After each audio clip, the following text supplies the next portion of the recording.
Puji nama Tuhan, Shalom, selamat pagi Bapak Ibu. Shalom Bapak Ibu, haleluya. Ada sukacita di dalam Tuhan, amin.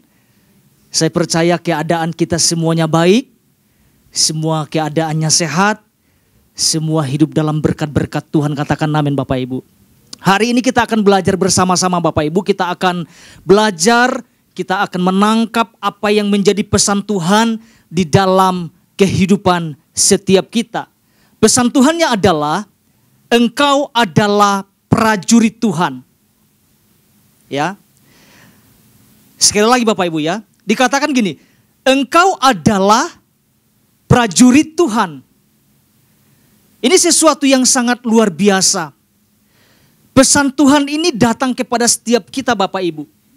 Kalau kita perhatikan, kalau kita renungkan ini bersama-sama, ini adalah sebuah penegasan tentang status, ya, sebuah penegasan tentang keberadaan kita yang sesungguhnya di dalam Tuhan. Katakan amin Bapak Ibu. Karena ini yang saya renungkan begini Bapak Ibu. Karena gini, Tuhan itu tidak akan asal-asal berbicara. Amin. Tuhan tidak asal-asal mengucapkan sesuatu tanpa dasar yang kuat. Ada dasarnya Bapak Ibu. Ketika Tuhan mengatakan engkau adalah prajurit Tuhan, ada dasarnya. Dan memang ini yang Tuhan sampaikan kepada setiap kita sebagai umat-umatnya. Ya, Pak Ishak sudah jabarkan. Ya, sama halnya ketika ia berbicara kepada Gideon yang sedang bersembunyi. Tuhan sampaikan bahwa engkau Gideon adalah pahlawan yang gagah berani. Ini kan sesuatu yang luar biasa Bapak Ibu. Dan kita harus pelajari ini. Tuhan sampaikan ini. Tuhan tegaskan ini kepada setiap kita. Dikatakan engkau adalah prajurit Tuhan. Artinya gini Bapak Ibu. Kita bukanlah orang-orang biasa-biasa. Ya. Kita bukanlah orang pribadi yang biasa-biasa pada umumnya Bapak Ibu. Saya mau sampaikan kita berbeda. Kita adalah prajurit pilihannya Tuhan, katakan amin. Wow, dahsyat banget Bapak Ibu. Pertanyaannya gini Bapak Ibu, mengapa Tuhan menegaskan tentang hal ini kepada setiap kita? Ya. Kalau kita boleh renungkan Bapak Ibu, jangan-jangan gini, jangan-jangan kita sedang tidak menyadari tentang apa, tentang keberadaan kita selama kita ada di bumi ini. Kita harus ingat ada musuh-musuh yang harus kita kalahkan. Ada musuh-musuh yang harus kita taklukkan di dalam kehidupan setiap kita. Bahkan firman Tuhan berkata, kita harus menelanjangi perbuatan-perbuatan kegelapan.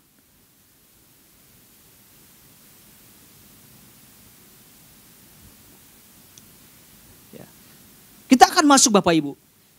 Kita akan masuk kepada apa yang Tuhan sampaikan di dalam inti pesan Tuhannya. Apa yang Tuhan ingatkan di sana. Ini yang Tuhan sampaikan bahwa Tuhan menghendaki kita untuk selalu menyadari bahwa kita ini adalah prajurit-prajuritnya Tuhan. Tuhan sampaikan bahwa minimal ada 3 hal yang perlu kita perhatikan berkaitan dengan status kita dalam hubungan perjanjian kita dengan Tuhan. Bapak Ibu, ada 3 status. Pak Ishak sudah jabarkan itu kepada setiap kita. Saya percaya setiap kita mempelajari, menangkapnya di dalam kehidupan setiap kita masing-masing. Yang pertama adalah status anak Bapak Ibu.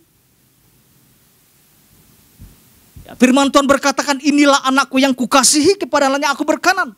Waktu kita lahir baru di dalam Tuhan, maka status kita berubah menjadi anak, menjadi ahli waris.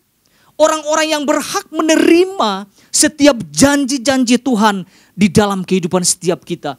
Begitu dahsyat dan istimewanya loh Bapak Ibu. Kalau kita coba renungkan ini. Ada begitu banyak janji Tuhan yang akan kita terima dan nikmati di dalam kehidupan setiap kita. Status yang kedua adalah status pelayan. Nah, lagi-lagi kita harus menyadari bahwa kita ini adalah pelayan Bapak Ibu. Tuhan mau kita terlibat dalam apa? Dalam pekerjaannya. Tuhan mau kita melayani Dia dengan setia.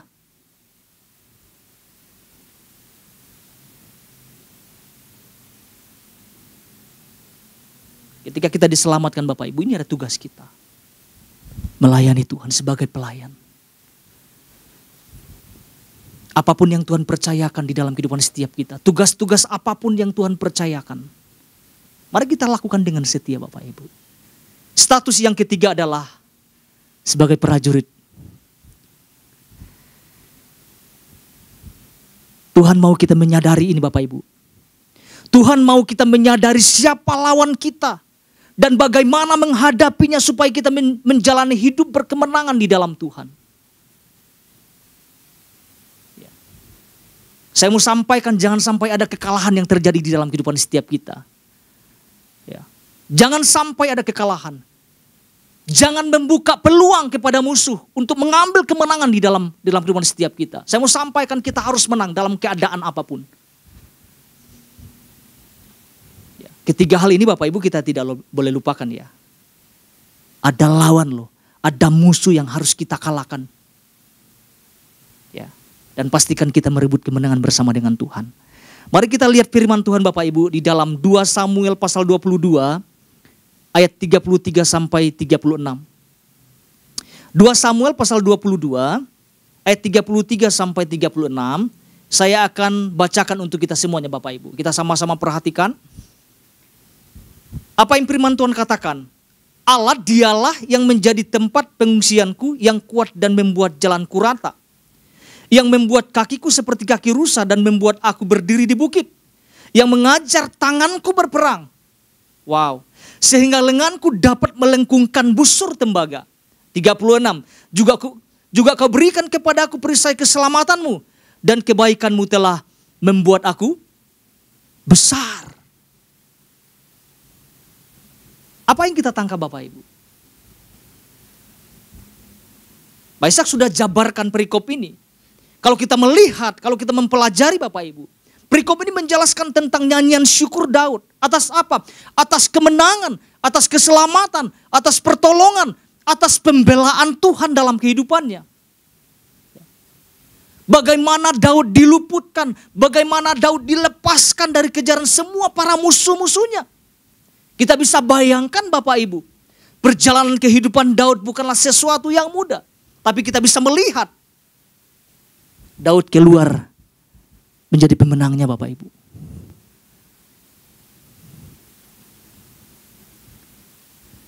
Daud menunjukkan tentang siapa dirinya di depan para lawannya.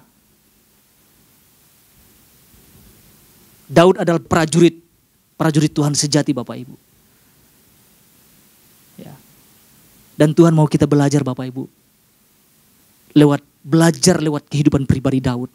Ada 2 hal yang disampaikan oleh Pak Ishak. Secara cepat saya akan bacakan Bapak Ibu.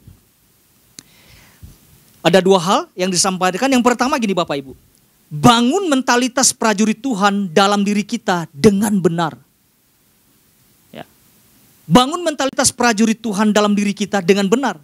Yang kedua, bangun dan hadapi musuh yang mencoba merebut wilayahmu. Ini begitu tegas ya Bapak Ibu ya. Ini tidak main-main Tuhan bicara kepada setiap kita. Nah pagi hari ini Bapak Ibu kita akan belajar 2 hal. 2 hal ini yang sama-sama kita tangkap. Apa yang harus kita pelajari bersama-sama? Yang pertama adalah kita perlu membangun keberanian yang nyata. Kita perlu membangun keberanian yang nyata dalam diri kita. Secara terus-menerus Bapak Ibu. Bukan hari ini membangun, besok tidak membangun. Bukan minggu ini membangun, minggu depannya tidak membangun. Tetapi hari demi hari, terus-menerus kita harus membangun keberanian yang nyata di dalam kehidupan setiap kita. Pertanyaannya adalah, mengapa kita harus membangun keberanian di dalam kehidupan setiap kita? Jawabannya sederhana Bapak Ibu. Karena keberanian itu tidak muncul secara otomatis. Keberanian itu tidak muncul secara tiba-tiba di dalam kehidupan setiap kita. Keberanian itu perlu dilatih hari demi hari. Daud tidak tidak langsung mahir Bapak Ibu berperang.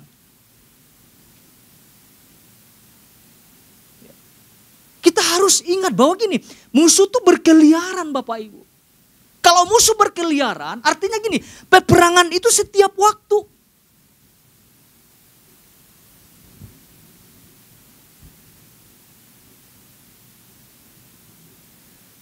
Pak Ishak sudah sampaikan di poin kedua, bangun dan hadapi musuh yang mencoba merebut wilayahmu. Artinya gini Bapak Ibu, jangan sampai kita tertidur secara rohani. Dikatakan harus bangun, harus sadar. Harus bangkit, ada musuh yang mencoba masuk, merebut kehidupan setiap kita.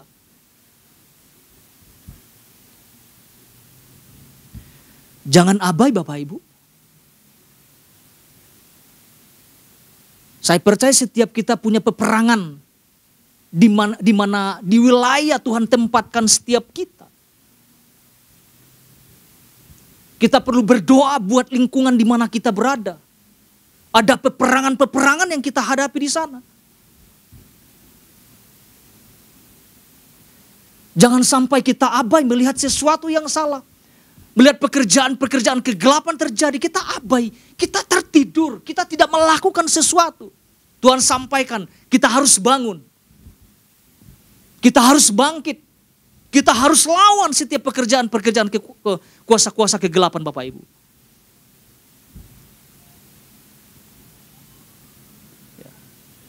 Jangan menjadi biasa-biasa kita ngelihat sesuatu. Santai saja, biasa-biasa saja.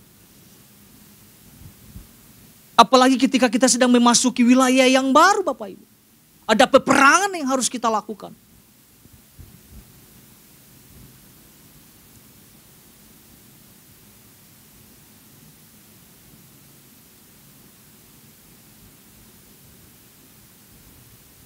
Bukan malah pajang-pajang poster-poster di rumah.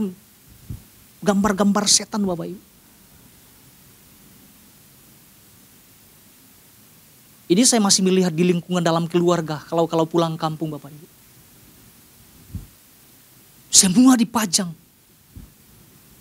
Ya. Ya saya tegas saja. Turunkan saya bilang kita mesti bangun sesuatu di sini. Kita harus menghadirkan kerajaan Allah di rumah tangga, di dalam keluarga kita.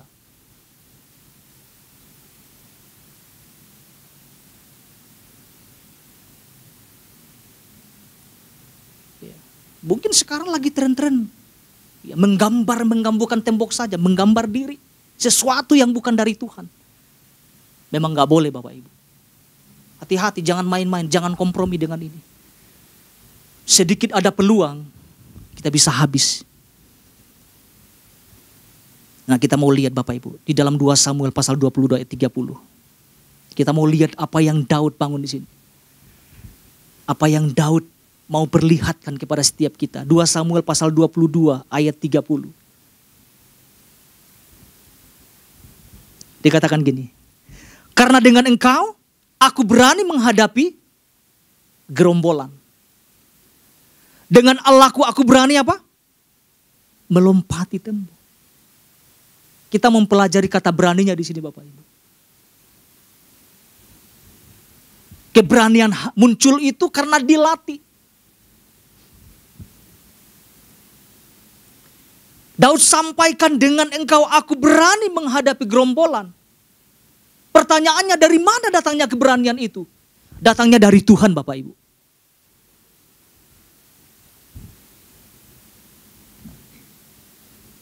Sekarang bagaimana caranya? Bagaimana cara membangun keberanian di dalam diri kita? Kita akan belajar 2 hal. Ya, bagian A, 1A Bapak Ibu. Harus dilatih dan terlatih. Kita bisa melihat Daud adalah pribadi yang terlatih dan juga dilatih.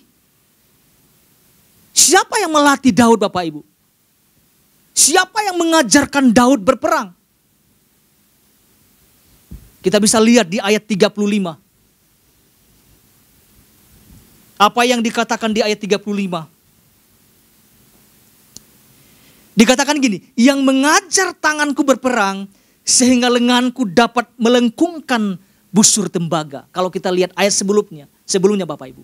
Tuhanlah yang mengajar Daud untuk berperang.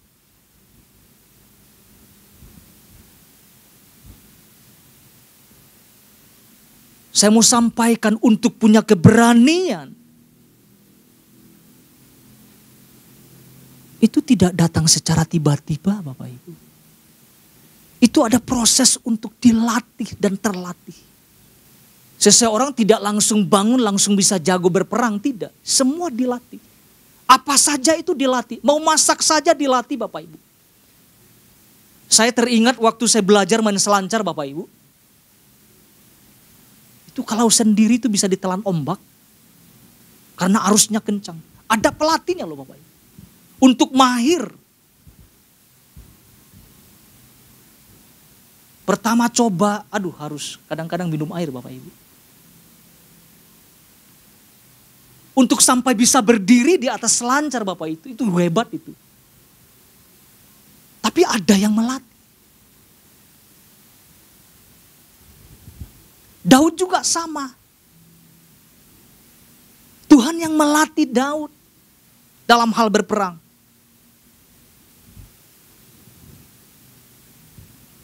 Itu yang satu yang kita sama-sama lihat Bapak Ibu.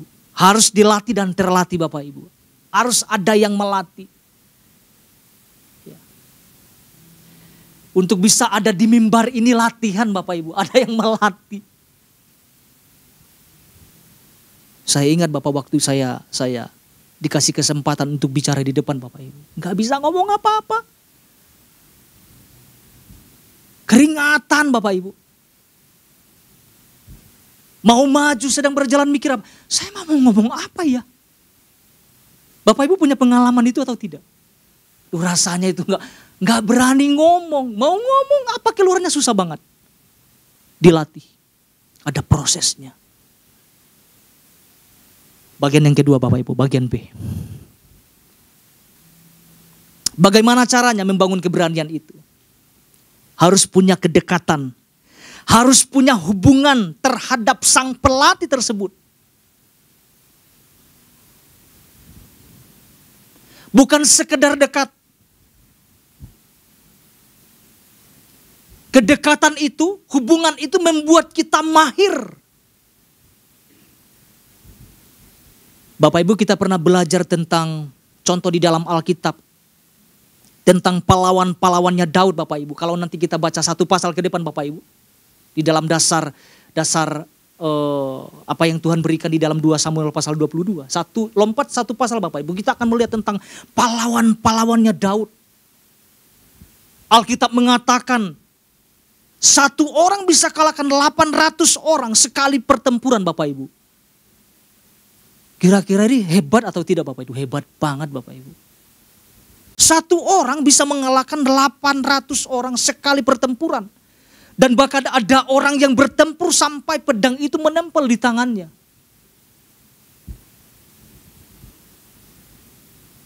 Ini adalah orang-orang yang hebat Bapak Ibu. Siapa yang melatih orang-orang ini Bapak Ibu? Daud.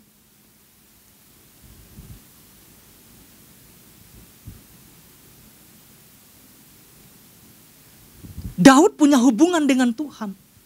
Para pahlawan-pahlawannya Daud dekat dengan Daud. Sehingga menjadi orang-orang yang terampil berperang. Orang-orang hebat dalam berperang Bapak Ibu.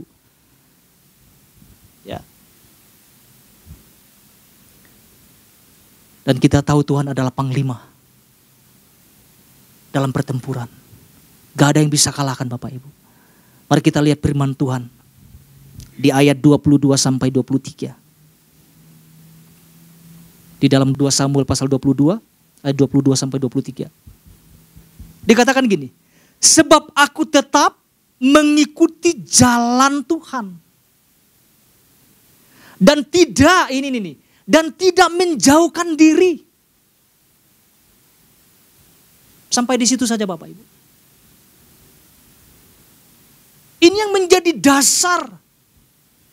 Sehingga Daud menjadi pribadi, menjadi prajurit yang hebat. Daud tidak jauh dari Tuhan Bapak Ibu. Saya mau sampaikan kita pun jangan sampai kita jauh dari Tuhan. Karena waktu kita mendekat kepada Tuhan, ada banyak hal yang Tuhan mau ajarkan kepada setiap kita Bapak Ibu. Dikatakan apa? Mengikuti jalan Tuhan.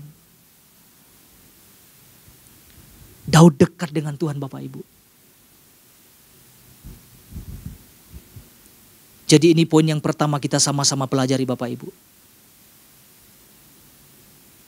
Kita perlu membangun keberanian yang nyata dalam diri kita secara terus menerus. Yang kedua adalah seorang prajurit sejati akan selalu bergerak dalam satu visi, satu misi, satu tujuan Bapak Ibu. Ya. Seorang prajurit sejati akan selalu bergerak dalam satu visi, satu misi, atau satu tujuan. Apa tujuannya? Apa visinya? Apa misinya? Merebut kemenangan Bapak Ibu. Apa misinya? Membebaskan orang-orang yang terbelenggu. Membangkitkan orang-orang yang lumpuh. Melepaskan orang-orang yang terikat oleh kuasa-kuasa kegelapan. Itu misinya. Itu tujuannya.